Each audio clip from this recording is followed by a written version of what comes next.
दोस्तों नमस्कार, पीयूष कुमार गोयल फिर आपके साथ। मैं दर्पण छवि का लेखक, मैकेनिकल इंजीनियर हूँ। 16 किताबें अपने हाथ से लिख चुका हूँ। 2003 से लेकर 2015 तक 16 किताबें दर्पण छवि में लिख चुका हूँ। भागवत गीता सबसे पहली पुस्तक है जो मैंने दर्पण छवि में लिखी है। दर्पण छवि का मतलब है कि आप उसको शीशे में देख के पढ़ेंगे।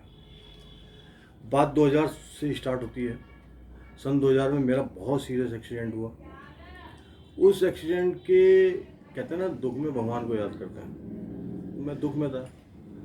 9 महीने घाट पर रहा, 10 ऑपरेशन हुए, 10 फ्रैक्चर थे, 14 बोतलें खून की चढ़ी हैं, 34 बोतलें 36 बोतलों के बीच में ग्लूकोज चढ़ा है, 10 ऑपरेशन है आपके सामने। 2003 में नौकरी चली गई, डिप्रेशन हो गया। आपको बताता चलूँ कि दोस्त आपकी लाइफ में, अच्छे दोस्त होने बहुत ज़रूरी हैं। और अच्छे दोस्त एक दो ही होते हैं। पूरी लाइफ का आप विश्लेषण करेंगे तो आप पाएंगे कि एक ही दो दोस्त हैं जो आपके बढ़िया होते हैं। तो मेरी लाइफ में भी डिप्रेशन था, नेगेटिविटी से मैं जूझ रहा था। मेरे एक मित्र ने भागवत गीता दी पढ़ने के लिए, मैंने भागवत गीता पढ़नी शुरू कर दी। दोस्तों लाइफ चेंज हो गई। मेरी लाइफ में सकारात्मकता है तो इस भागवत गीता के माध्यम से जो मैंने लिखी है, दर्पण छवि में दुनिया की पहली किताब है। सौभाग्यशाली हूँ कि ऊपर वाले ने मेरे से ये काम करवा दिया, भगवान कृष्ण ने मेरे से ये काम करवा दिया। बहुत सारे कम्प्लीमेंट्स मिले हैं। जब मेरी लाइफ में सकारात्मक है तो आपकी लाइफ में क्यों नहीं।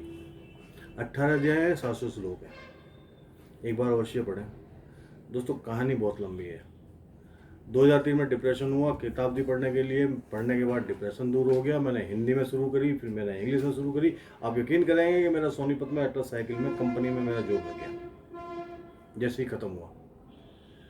अखबार में, दैनिक जागरण में बहुत बढ़िया रविवार वाले पृष्ठ पर सोनीपत में छपा। उसके छपने के बाद मेरे को बहुत सारे इंटरव्यूज़ हुए। कुरुक्षेत्र से मेरे पास, संग्रहालय से मेरे पास क्यूरेटर का फ़ोन आया, किताब लेके आओ, देखना है। मैं लेके गया।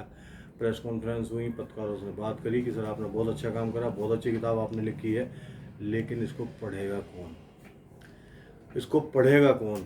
तो दोस्तों इस भागवत गीता के माध्यम से मैं आपको कहना चाहता हूँ कि वाल्मीकि जी ने संत मिले थे, उनको क्या बोला था, मरा मरा, और उन्होंने रामायण लिख दी।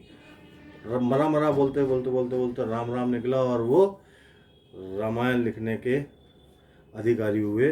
तो दोस्तों इसी दिन ही पढ़ते हो। मेरा मैसेज है कि यार उल्टी पढ़ लो एक बार। मेरी लाइफ चेंज हुई तो आपकी लाइफ क्यों ना चेंज हो जाए। पत्रकारों ने बहुत सारे क्वेश्चन किए कि पीले रंग पे क्यों लिखा। मैंने कहा भगवान कृष्ण पीताम्बरी थे इसलिए मैंने पीले पेज पे लिख दिया इसको।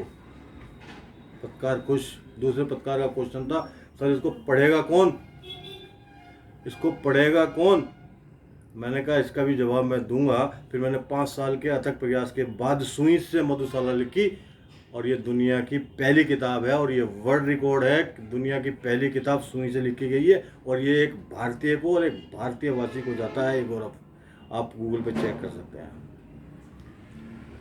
उसके बाद सिलसिला चल निकला। 16 किताब लिख दी, सुई से किताब लिखी, फिर मैंने मेहंदी कौन से किताब लिखी, फिर पंचतंत्र मैंने कार्बन पेपर से लिखी, फिर मैंने अपनी किताब पीयूषवाणी को मैंने आयरन नेल से हैमरिंग करके लिखा है। दोस्तों सोचने की क्षमता बढ़ाई मैंने, क्योंकि मुझे दुनिया को जवाब देना था और जवाब दिया। और मेरी जो आखिरी पुस्तक है उसको आप यकीन करेंगे मैंने किससे लिखा है, गम एंड ग्लू से लिखा है, फैब्रिकॉन लाइनर से लिखा है। अटल जी की किताब को, मेरी 51 कविता को मैंने मैजिक शीट पे लिखा है वुडन पेन से। रामचरितमानस लिखी है, सोटा दोहे और चौपाई। चाणक्य नीति को मैंने लिखा है। इस तरह से 16 किताबें पूरी हुई हैं। तो दोस्तों आपकी ज़िंदगी में एक दोस्त अच्छा होना चाहिए जो आपको मोटिवेट करे। मेरी लाइफ में सकारात्मक आया भागवत गीता पढ़ने से, आपकी लाइफ में क्यों नहीं। इस किताब के माध्यम से देख लीजिए, दुनिया की पहली किताब है जो सुई से जो पेन से लिखी गई है, दर्पण छवि में लिखी गई है। तो अच्छे दोस्त होने चाहिए, सकारात्मक सोच होनी चाहिए, आपकी सोचने की क्षमता बड़ी होनी चाहिए। क्योंकि मैंने जवाब दिया, भागवत गीता मैंने उल्टी जरूर लिखी, उसके बाद मेरे दिमाग में आया कि इसको पढ़ेगा कौन, बिल्कुल जायज़ सी बात थी, तो मैंने सुई से लिखी उसके बाद सिलसिला चल निकला। तो दोस्तों इस वीडियो के माध्यम से ये बताना चाहता हूँ, आपकी सोच बड़ी होनी चाहिए, आपके मित्र अच्छे होने चाहिए, और एक बार तो पढ़ ही लो दोस्तों। फिर मिलेंगे एक नई सोच के साथ। धन्यवाद।